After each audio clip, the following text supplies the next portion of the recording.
శ్రీమహాగణాధిపతయే నమః. సదాశివసమారంభాం శంకరాచార్యమధ్యమాం అస్మదాచార్యపర్యంతాం వందే గురు పరంపరాం. శ్రీమాత్రే నమః. ఆదిత్యాయ చ సోమాయ మంగళాయ బుధాయ చ గురు శుక్ర శనిభ్యశ్చ రాహవే కేతవే నమః. ప్రేక్షకులకందరికీ కూడా శ్రీ క్రోధినామ సంవత్సర ఉగాది శుభాకాంక్షలు. శ్రీ క్రోధినామ సంవత్సరానికి సంబంధించి మనకి ఈ ద్వాదశ రాసుల వారికి నవగ్రహ సంచారాలను అనుసరించి శుభాశుభ ఫలితాలు ఏ విధంగా ఉంటాయి అనే విషయాన్ని తెలుసుకుందాం. అయితే తెలుసుకోబోయే ముందర ఇక్కడ మనకి సంవత్సర ఫలితాలు అంటే సంవత్సరంలో గ్రహాలు నవగ్రహాలు కూడా మార్పు చెందుతూ ఉంటాయి. అయితే ఇక్కడ చెందుతున్నప్పుడు కొన్ని గ్రహాలు ఒకే రాశిలో ఎక్కువ రోజులు అవి ఉండడం అనేది జరుగుతుంది. కొన్ని మనకి ఎక్కువగా మారుతుంటాయి. అంటే 27 రోజులకు మారేవి, 45 రోజులకి గ్రహ మార్పు, నెల గ్రహ మార్పు, 2.5 రోజులకి ఇలా మారేవి ఉంటే, కానీ మనకి గురువు అలాగే శని భగవానుడు రాహుకేతువులు ఈ 4 మాత్రం ఒక రాశిలోకి మార్పు చెందినప్పుడు ఆ రాశిలో ఎక్కువ కాలం ఉండడం అనేది జరుగుతుంది. కాబట్టి ప్రధాన గ్రహాలు ఏవైతే ఉన్నాయో వీటిని మనం బేస్ చేసుకుని ఈ యొక్క సంవత్సర ఫలితాలు చెప్పుకోవడం అనేది జరుగుతుంది. గురువు అయితే ఒక రాశిలో సంవత్సరం పాటు ఉండడం అనేది జరుగుతుంది. మధ్యలో కాస్త వక్రీకరించడం, మళ్ళీ ముందుకు వక్రత్యాగం పొందడం ఇలాంటివి ఉంటాయి. అలాగే శని భగవానుడు కూడా రాహుకేతులు ఎప్పుడు అపసవ్యంలోనే వాళ్ళు ప్రయాణం చేయడం చేసినా కూడా ఒకే రాశిలో వీళ్ళు 18 నెలలు సంచారం చేయడం అనేది జరుగుతుంది. శని భగవానుడు 2.5 సంవత్సరాలు. కాబట్టి ఈ ప్రధాన గ్రహాలు ఏవైతే ఉన్నాయో వాటిని ఆధారంగా చేసుకుని మనం ఈ సంవత్సర ఫలితాలు, అసలు వీళ్ళకి ఆదాయ వ్యయాలు ఎలా ఉంటాయి, రాజ్య పూజ్యము అవమానం ఎలా ఉంటుంది, ఇలాంటి విషయాలన్నీ కూడా మనం ఇప్పుడు తెలుసుకుందాం. కుంభరాశికి రాశాధిపతి వచ్చి శని భగవానుడు. కుంభరాశిలోకి మనకి ధనిష్ట 3-4 పాదాలు, శతభిషం 1-2-3-4 పాదాలు, అలాగే పూర్వాభాద్ర 1-2-3 పాదాలు మనకి కుంభరాశిలోకి రావడం అనేది జరుగుతుంది.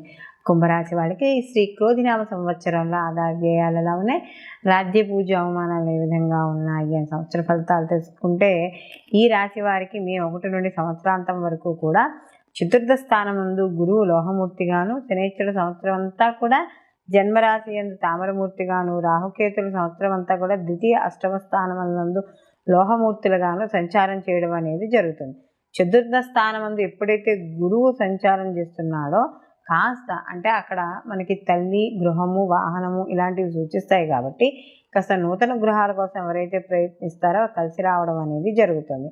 అలాగే ప్రతి పనిలోనూ కూడా కష్టించి పని చేయడము, ఆర్థిక స్థిరత్వాన్ని ఏర్పరచుకోవడం, తద్వారా వీళ్ళకి వృత్తి ఉద్యోగం వాటిలో కూడా మంచి మార్పులు రావడము, స్థాన మార్పులు, ప్రమోషన్లు లేదా బదిలీలు అవ్వడము ఇలాంటివన్నీ కూడా జరుగుతాయి. అలాగే ఇంటర్ సభ్యుల నుండి కాస్త దూరంగా ప్రయాణాలు చేయడము, లేదా చేసే వృత్తి ఉద్యోగాల పరంగా దూరంగా ఉండడము అనేది జరుగుతుంది. బంధువులు, మిత్రుల్ని కూడా కాస్త అప్పుడప్పుడు ఎప్పుడు కలుసుకునే వాళ్ళు కూడా అప్పుడప్పుడు కలుసుకోవడం అనేది జరుగుతుంది. అలాగే ఒక ఒంటరి జీవితాన్ని ఎక్కువగా గడుపుతూ ఉండడము, అలాగే ఒక స్థిర చరాస్తులు ఏమైనా కొనుగోలు చేయాలనే అవకాశము, ఏదో ఒక స్థిరమైన నివాసాన్ని ఏర్పరచుకోవడము ఇలాంటివన్నీ కూడా జరుగుతాయి. ఉద్యోగస్తులకు స్థాన మార్పులు, ఆ స్థాన మార్పుల ద్వారా కాస్త ఒత్తిళ్ళు అనేవి మాత్రం చోటు చేసుకోవడం అనేది జరుగుతుంది.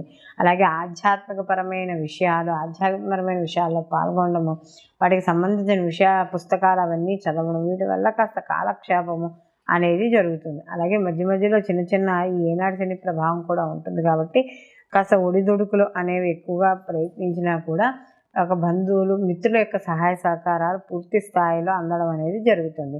అలాగే ఇక్కడ ఎవరైతే ఈ ఆర్థికపరమైన విషయాల్లో వాటిల్లో ఏవైతే ఉన్నాయో వాటిలో చిన్న సమస్యలు తలెత్తే అవకాశం అనేది కనబడుతుంది. విందు వినోదాల విషయాల్లో వాటిల్లో కూడా కొంత అనుకూలంగా ఉండడం అనేది జరుగుతోంది. ప్రయాణాల్లో కాస్త అవరోధాలు, అడ్డంకులు లేకపోతే ఆలస్యాలు ఉండడం, కాస్త అప్రమత్తంగా ఉండడం అనేది మంచిది. అలాగే తల్లి విషయాల్లో కాస్త ఏదైనా ప్రణాళికలు వేసుకోవడం అనేది మంచిది. అంటే ఏదైనా డాక్టర్కి వెళ్ళినా లేకపోతే ఏదైనా మెడిసిన్స్ విషయాల్లో వాటిల్లో మంచిది. అలాగే ఇక్కడ స్థానచలనం ఉంటుంది. అది కూడా శుభ స్థానచలనంగా మారుతుంది. ఎందుకంటే నూతన గృహ ప్రవేశాలు చేసే అవకాశం కూడా ఇక్కడ కనబడుతోంది. అలాగే శని భగవాన్ స్వక్షేత్రంలో మూల త్రికోణ స్థానంలో సంచారం చేయడం వల్ల ఏ వృత్తిలో ఉన్న వారికైనా కూడా ఇక్కడ శని జన్మలో ఉన్నప్పుడు మిశ్రమ ఫలితాలే గోచరించడం అనేది జరుగుతుంది.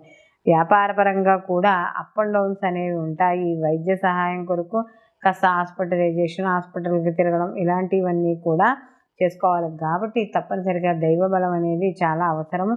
అలాగే ముఖ్యంగా ఇక్కడ కెరియర్లో ఏదైతే స్థిరత్వం కోరుకుంటున్నారో, వృత్తిపరంగా ఏవైతే మీరు వృత్తిపరంగా ఏదైతే నిలబడాలనుకుంటున్నారో వాటిలో మంచి పట్టుదల సాధించి పనులు పూర్తి చేయడం అనేది జరుగుతుంది. నిరుద్యోగులకు మంచి అవకాశాలు లభిస్తాయి.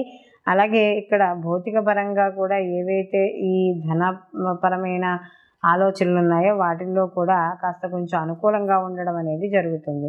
అలాగే విలువైన వస్తువులు, ధనము ఇలాంటి విషయాల్లో కాస్త జాగ్రత్త అనేది ఉండాలి. అలాగే పెద్దవారితో మాట్లాడేటప్పుడు కానీ చేసేటప్పుడు కానీ కాస్త వాదనలకి వాటికి దూరంగా ఉండడం అనేది మంచిది. అలాగే ఇక్కడ కొనుగోలు ఏదైనా ఒక వ్యాపార పరంగా కొనుగోలు వస్తువులైనా కొనుగోలు చేస్తున్నా మిశ్రమ ఫలితాలు పొందడం అనేది జరుగుతుంది.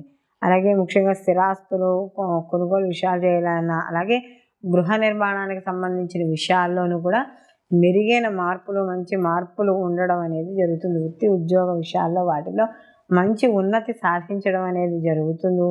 అలాగే ఉద్యోగ విషయాల్లో కూడా మంచి భావన రావడం, అంటే ఏదైనా చేస్తున్న పనిలో ఒక నిబద్ధత వచ్చి పూర్తిగా దాని మీద కష్టపడాలని అనుకోని కష్టపడి మంచి ఫలితాలను సాధిస్తారు. విద్యార్థులకు కూడా అనుకూలంగా ఉంది.